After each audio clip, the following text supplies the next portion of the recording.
आपको बता दें कि सोमवार को भारत सरकार ने चीन को बड़ा झटका देते हुए टिकटॉक के साथ 59 चीनी ऐप्स को बंद कर दिया है। हेलो और कैम स्कैनर पर भी पाबंदी लगा दी गई है। भारत और चीन के बीच सीमा विवाद के बाद से ही टिकटॉक ऐप को बंद करने की मांग भारतीय जनता की तरफ से की जा रही थी। इसके अलावा यूसी ब्राउजर, शेयरइट जैसे और भी कई मशहूर ऐप्स पर पाबंदी लगा दी गई है। इससे पहले भारतीय सुरक्षा एजेंसियों ने चीनी ऐप्स की एक लिस्ट तैयार करके केंद्र सरकार को उन पर पाबंदी लगाने की अपील की थी। इससे पीछे ये दलील दी गई है कि चीन जो है भारत का डाटा हैक कर सकता है। देश में टिकटॉक के साथ साथ 59 चीनी ऐप्स पर पाबंदी करने के बाद चीन की तरफ से इस पर प्रतिक्रिया सामने आई है।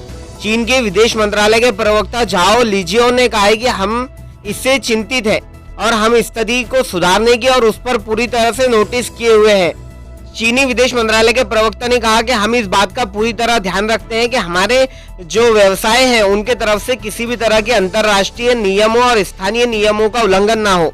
उन्होंने आगे कहा कि भारत सरकार पर चीनी नियमों सहित अंतर्राष्ट्रीय कानून की अधिकारियों और पाबंदी की जिम्मेदारी है। सरकार की ओर से जारी किए गए आदेश के मुताबिक सरकार ने उन 59 मोबाइल ऐप पर पाबंदी लगाई है जो भारत की संप्रभुता और अखंडता और सार्वजनिक सुरक्षा के लिए खतरा है।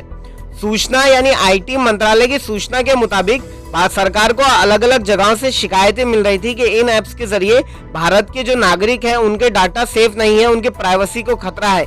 इस खबर में फिलहाल इतना ही। आप अपने सवाल और सुझाव हमें कमेंट करके बता सकते हैं और इस तरह की देश और विदेश की ताजा खबरों के लिए द टाइम्स न्यूज को सब्सक्राइब कीजिए। Thank you for watching.